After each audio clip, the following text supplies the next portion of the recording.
Hey there. It's the weekend, so I had a little more time to make some videos.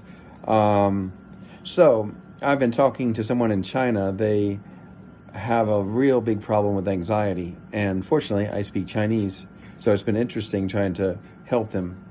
Um, with the COVID lockdowns over there, they've been inside all the time, not around other people, and sometimes, when someone gets by themselves for a long time, this can be the result. They really get a lot of anxiety, and tinnitus can totally do that too. You just kind of get into your own little world, and you don't want to do anything, and you're by yourself all the time, and then the brain can start to do some things.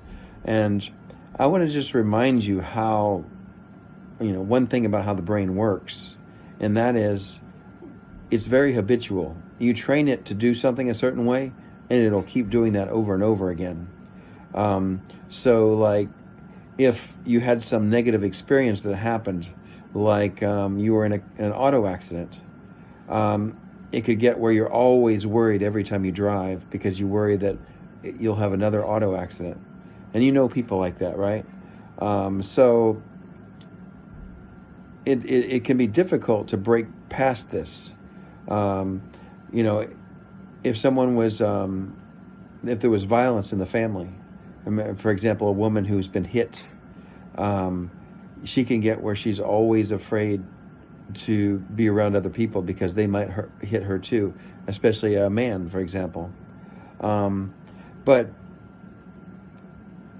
what we have to do when there's fear like this, when we have fear, the first thing we have to do is try to get as much information as possible about the fear without jumping to even worse conclusions. So, for example, in the case of tinnitus, it can be very helpful to go to the doctor and have them take a look at your ears. And, they're trained to look for anything that might even be in a gray area where it's not. Maybe you have a really serious problem. And if you do that, or if there's a possibility that you do, they're going to want to run more tests. They don't want to risk the possibility of misdiagnosing you. So you can usually depend on a doctor at least telling you that you're safe and you're not going to die.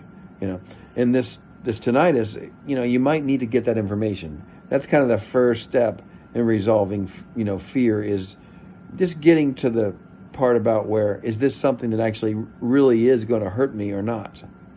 So then the next step is tinnitus will quickly cause you to have this habitual thinking. What do you call it? Rude. I can't think of the word. You know the word? Rude. I forgot. But where rumen. I forgot the word.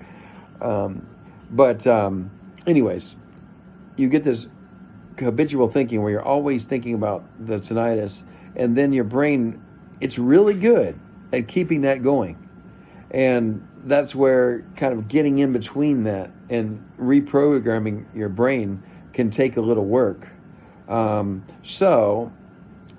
I've talked about a lot is there's some different ways different ways to get at getting your brain in a good place to deal with the tinnitus. First and foremost is the sound in the background. That's pretty much, for anybody who's got tinnitus, you need to be doing that. A sound in the background that is similar to the sound you've been listening to can help you to at least make the first baby steps. And then the second step is where you, you understand that this is not something that you need to be afraid about, in the sense that anything is going to harm you. Nothing's going to happen to you, to your health. That's the second thing. And then the third thing is then being able to identify when you're thinking these thoughts. And it's going to be hard at first, but you've got to start training your brain to think about something else. And that can be very difficult, but it can produce really awesome results. And it can take some time, but nearly everybody's eventually going to do it. They're going to start to get tinnitus to go into the background, and they don't think about it so much. So I highly suggest you make a list of things that you can do to get your mind thinking about something else. Let me give you my little short list. You can make your own list. Learning a language, in my case, Chinese. Writing Chinese. What else? Playing chess. Exercising. Dancing. Singing, or even memorizing a new song and the words to that song. Reading a book. So, and I've got a longer list, but these are things that I can go to and just start thinking about that.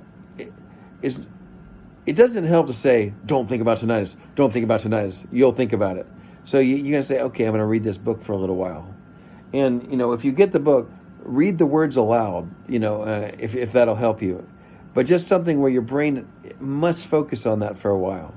I have to read the words. I have to read the words. I'm reading the words. I'm reading the book. I'm continuing to read the book. I'm reading the book.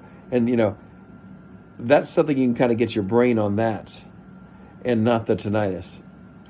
And then besides learning that this is not something you have to fear in the sense that it's going to harm you, you want to start telling your subconscious brain, I'm not worried about it.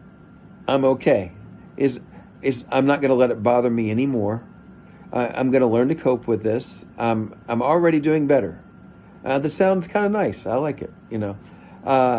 Anything that you can say that starts to make you think a little different about it, because you have to remember you're in this habit right now. You've got this continuous thinking, and you want to interrupt it. And you want to make it not such a big priority for you. Right now, it's a big priority. I've got to make it go away, that sort of thing. And you want to start to say, you know what? I don't even care if it goes away. I'm going to be fine. It's a nice sound. As a matter of fact, I'm hearing David. My name is David. I'm hearing David talk to me in the video right now, and there's nothing wrong with my ears. I can hear just fine, and I'm going to make it. You got to give yourself some little self-talks like that. And all these things are getting your mind in a different place so you can just step up a few notches and get to a place where you can handle it and be okay. And I have to tell you, and I've met a lot of other people, it's not just me. It was so loud. It was so bothersome. It was a high-pitched squealing noise. It still is. But somehow I'm used to it now. It doesn't bother me. It's so in the background, like the fan that's been, you can probably hear it in the room here, that's been playing this whole time in the video. Did you notice it? Is there another background noise in the room right now where you are, and you didn't even think about it while you were listening to me talk? So you see how it works. You can do the same thing with the tinnitus, believe it or not. But there's a lot of things that I gave you just now, and I hope it'll help you. I repeat some of the points because there's a lot of details to getting, in that place where you sort of what we call habituate to it. It's not like one day you flip a switch and you're habituated. It's like you just start getting where it doesn't bother you as much. Then you're like, oh, I was just playing chess or whatever, and I didn't notice it for the last 5 minutes. It'll be like that, And then eventually you'll be like, oh, I went like 30 minutes, an hour, maybe even all day, and I didn't notice it. I rarely go all day, but some days I do actually. I would say in a given 24-hour period, I'll notice it a couple of times, but it won't bother me, And before, I got to tell you, I noticed it all day long. It was loud. I hated it, It hasn't changed, but the way I think about it has changed, and I don't think about it, So anyways, another video for you. I hope it's helpful. Keep on going. Best wishes.